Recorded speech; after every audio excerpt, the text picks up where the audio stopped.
Olá, muito boa tarde. Chama-se Refúgio e Caminho e é uma exposição comemorativa do centenário das aparições de Nossa Senhora de Fátima em Pontevedra. Já a vamos visitar logo após a rubrica Perseguidos, mas não esquecidos, com a Fundação Ajuda à Igreja que Sofre.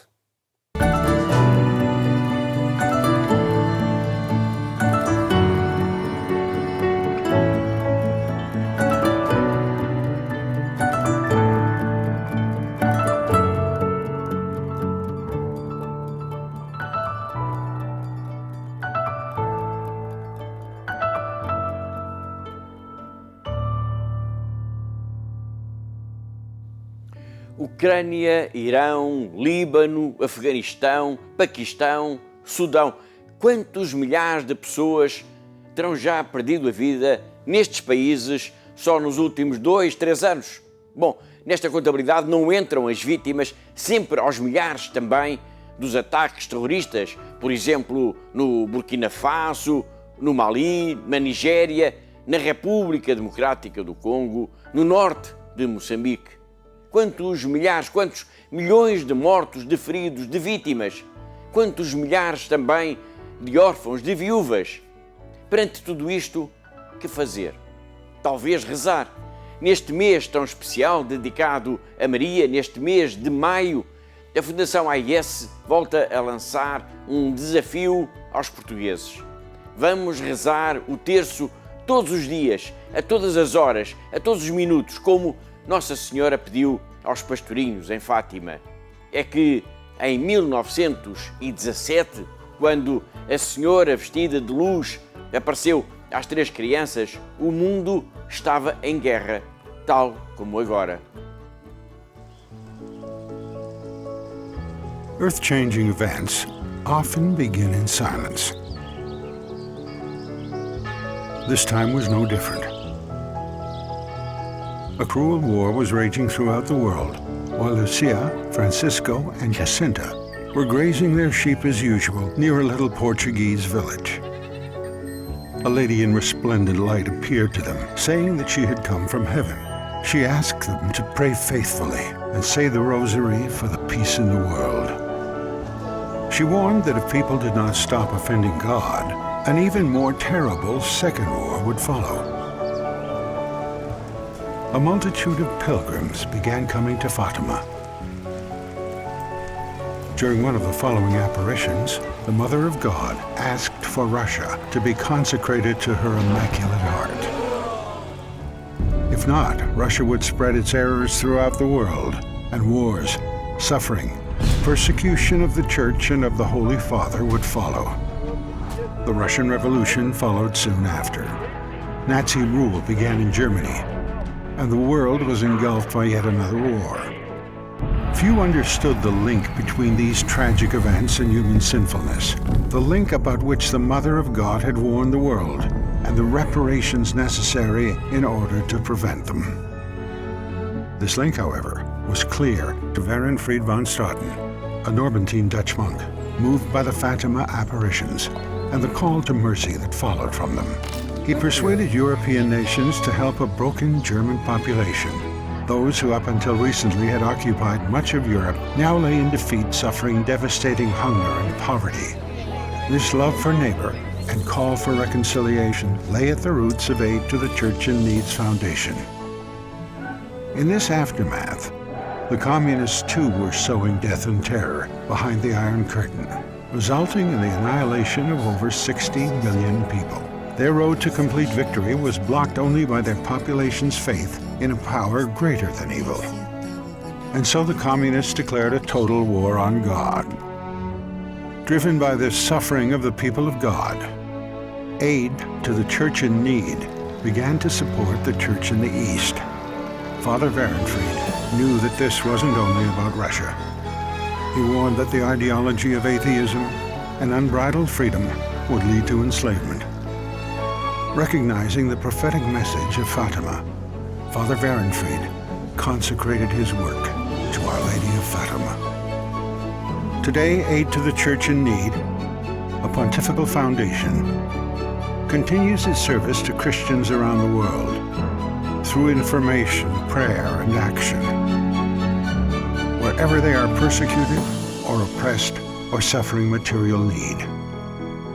The charity supports projects around the world, thanks to private donations from people who also believe in the power of love and mercy, and in the triumph of the Immaculate Heart of Mary.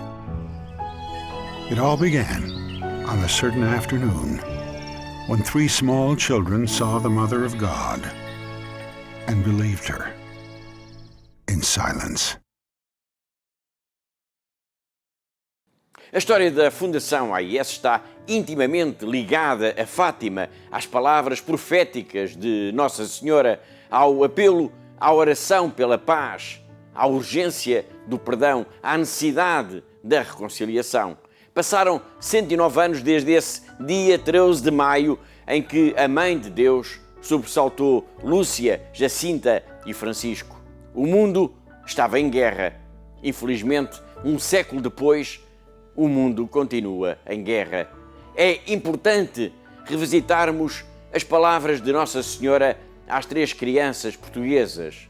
É importante compreender que cada um de nós tem mesmo um papel a desempenhar na construção da paz e que esse papel passa também pela oração do terço. Junte-se à Fundação AIS neste desafio pela paz no mundo. O terço é a nossa arma contra a guerra, contra todas as guerras.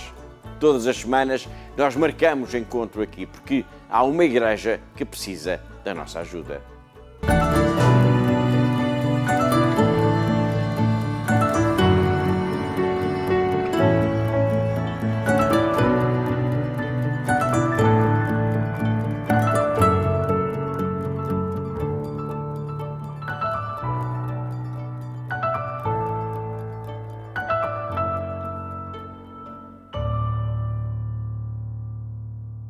No Santuário de Fátima, onde hoje muitos expressaram a sua devoção a Nossa Senhora, alguns visitaram também a exposição Refúgio e Caminho, que comemora o centenário das aparições de Nossa Senhora de Fátima em Pontevedra.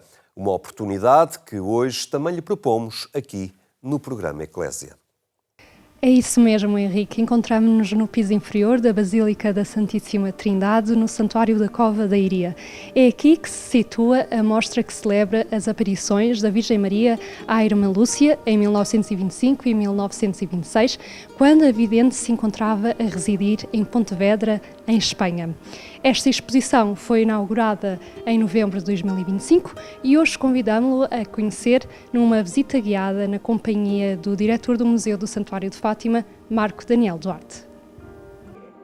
Estamos na exposição Refúgio e Caminho. É uma proposta que o Santuário apresenta aos visitantes, aos peregrinos, àqueles que vêm aqui para celebrar a sua fé, mas também àqueles que vêm aqui para conhecer mais aquilo que é a mensagem de Fátima. Esta exposição celebra as aparições centenárias de Pontevedra em dezembro de 1925 e em fevereiro de 1926. É porventura um ciclo de aparições que alguns devotos de Nossa Senhora de Fátima não conhecerão, e o Santuário tem muito gosto em apresentá-la também a partir de diferentes obras de arte, através de uma investigação que fizemos ao longo de vários anos, para aqui mostrar como o coração de Maria é, nas palavras que Lúcia nos transmitiu, caminho, por um lado, e refúgio para a humanidade.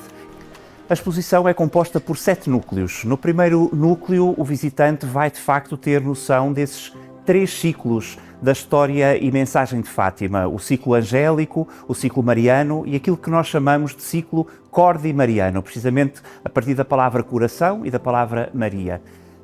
Nesse ciclo já consegue perceber que a narrativa que esta exposição mostra vai ser apresentada a partir de obras de arte, algumas mais antigas, outras contemporâneas. Há um coração feito a partir da ideia da boia, da tábua de salvação, um coração florido que recebe os visitantes e que lhes faz ver que o coração de Maria é de facto esse coração pascal, esse coração que floresce a partir da Páscoa de Cristo e que é tábua de salvação para aqueles que em alto mar, nos dias de hoje, também navegam neste mundo por vezes tão conturbado.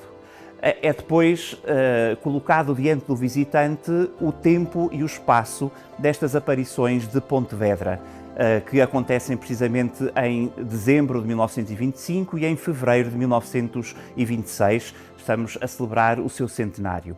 Nessa época nós estamos perante a irmã Lúcia, ainda não carmelita, como depois nos habituámos a percebê-la a partir de 1948, mas na sua formação de Doroteia. Uma formação particularmente importante que deu origem ao corpus documental que hoje temos para estudar Fátima, nomeadamente as suas memórias, que aparecem aqui colocadas diante do visitante a partir de uma caneta, das canetas que a irmã Lúcia usava, num tempo em que, de hábito de Doroteia, que está pela primeira vez nesta exposição patente ao público, e a partir desse tempo em que, nessa altura, com o hábito de Doroteia, como digo, fazia uma série de objetos também de caráter miniatural, por exemplo, os paramentos que a irmã Lúcia fez nessa época e que nos mostra a educação convencional que uma religiosa nos anos 20 do século passado tinha no contexto das Irmãs Doroteias. O Deus Menino e a Virgem Maria aparecem representados numa peça propositadamente feita para esta exposição, uma peça que nos mostra aquilo que na verdade é inefável, é indizível, não se consegue materializar, mas temos que o fazer a partir da arte, e é a partir de uma escultura de Matilde Oliveira que o visitante vai perceber essa urgência de desagravar o coração imaculado de Maria. Mais adiante vai ter percepção da nova visão que Lúcia, no mês de fevereiro de 26, vai ter quando vai despejar o lixo.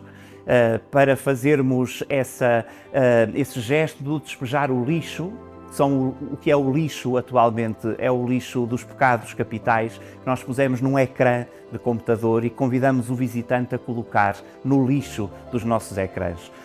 Depois disso, Lúcia diz, depois de deitar o lixo fora, ou de quando ia deitar o lixo fora, encontra novamente uma criança e depois do diálogo que trava com essa criança e de lhe perguntar se ela já sabia as coisas de Deus, houve a resposta do céu uma vez mais. Então, e tu já fizeste o que minha mãe te pediu? Já divulgaste, já difundiste a devoção reparadora ao Imaculado Coração de Maria? Lúcia, nessa altura, percebe que aquela criança, afinal, quando desaparece, toma um semblante resplandecente e percebe que era o próprio Deus Menino que lhe estava a pedir que difundisse esta devoção.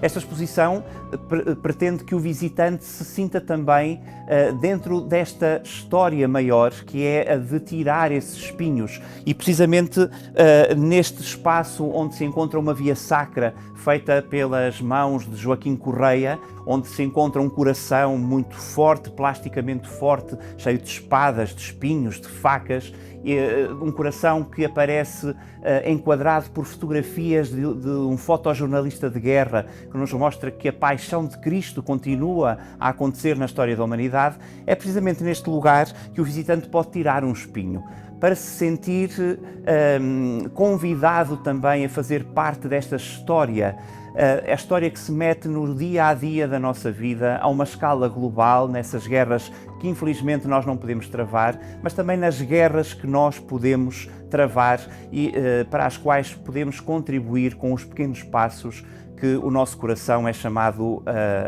a dar.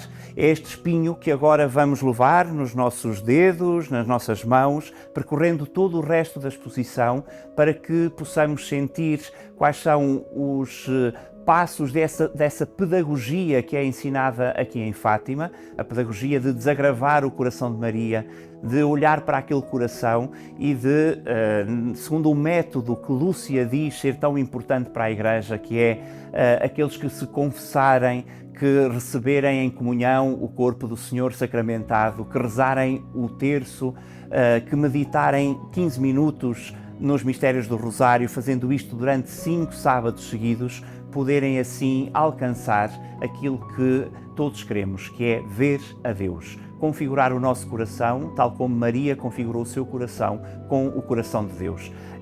A devoção reparadora dos 5 primeiros sábados é exatamente isso. Levar o fiel através do sistema sacramental da confissão, da reconciliação, da purificação da nossa vida, do alimento eucarístico quando estamos, enfim, reconciliados com Deus e com o mundo, da oração que levantamos ao céu e da meditação na palavra que depois nos leva a ser propagadores do Evangelho de Cristo. É isso que pode ser a nossa vida, se a quisermos configurar de facto com o coração de Maria e com o coração de Deus.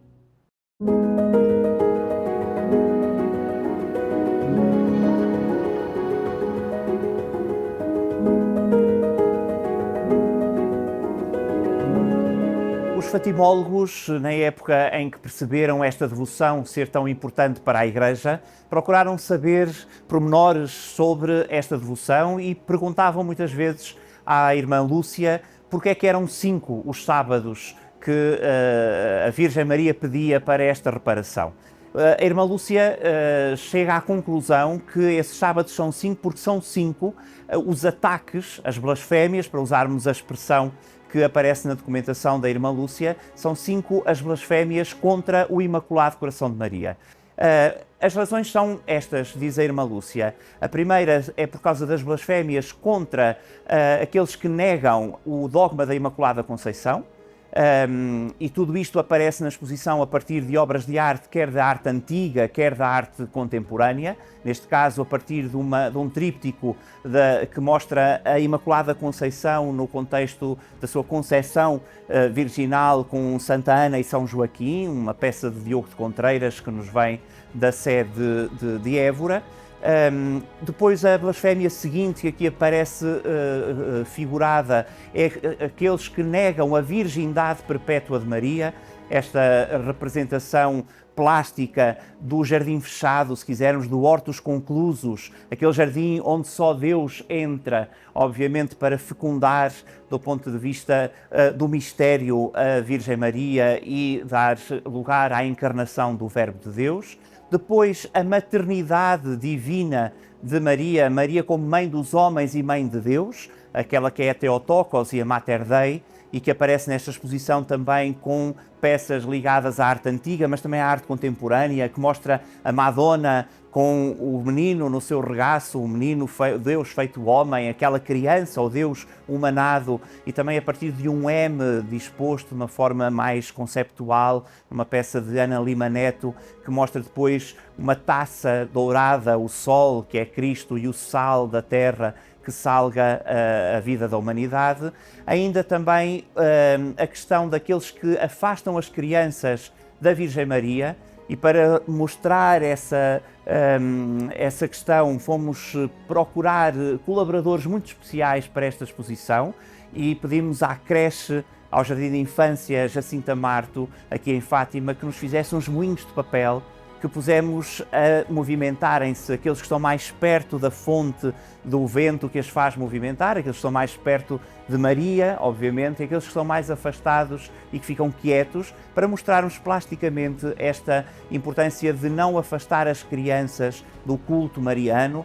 E depois, a última blasfémia é aqueles que atacam diretamente a Virgem Maria nas suas imagens. É um tema particularmente sensível que o Museu do Santuário de Fátima mostra também com particular cuidado, porquanto essa peça é uma peça que foi uma peça de um Imaculado Coração de Maria, que esteve ao culto e que foi vandalizada. Nós não revelamos o lugar de onde nos vem essa peça, mas que foi confiada ao Santuário de Fátima pelas razões, obviamente, de sensibilidade que esta questão existe. Nós estamos a falar da questão da iconoclastia, do vandalismo às imagens de Nossa Senhora, e que nós colocamos neste núcleo de forma a que possa ser vista se o visitante assim entender. Portanto, procurando também respeitar a sensibilidade daqueles que, olhando para uma imagem destruída da Virgem Maria, obviamente possam ficar com o seu coração apertado, como sabemos que acontece com aqueles que são devotos da figura de Maria. Na parte final da exposição podemos perceber como é que a irmã Lúcia descreveu de forma plástica também, a visão que tem sobre o coração imaculado de Maria. Aliás, ela responde à curiosidade dos diferentes investigadores para perceber como é que era plasticamente, como é que se representava esse coração que a vidente tinha experienciado a partir do seu olhar. E, na verdade, há uma alteração iconográfica, uma alteração na forma de representar o coração de Maria, que até aí a Igreja conhecia. Normalmente, este coração era representado com uma coroa de lírios ou de rosas brancas.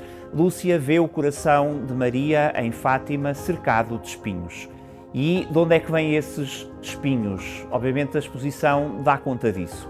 Esses espinhos vêm da coroa do Redentor, a coroa do Ecce Homo, que em determinado momento da exposição pode ser acariado, visto face a face. O visitante é colocado diante da coroa de espinhos, naquela pintura do século XVI do Museu Nacional de Arte Antiga, um tesouro nacional que está nesta exposição, e é aí que vê o Homem das Dores coroado de espinhos, nessa coroa que sobe ao Calvário, desce ao regaço de sua mãe e depois orna o coração imaculado de Maria. O visitante pode fazer a experiência também de sentir a coroa de espinhos na sua fronte, a partir de uma peça de prata que existe no núcleo que é destinado a estes conteúdos, e depois no final sentir que afinal o coração imaculado de Maria triunfa com a coroa com a qual costumamos pôr as imagens de Nossa Senhora mais belas, aquelas coroas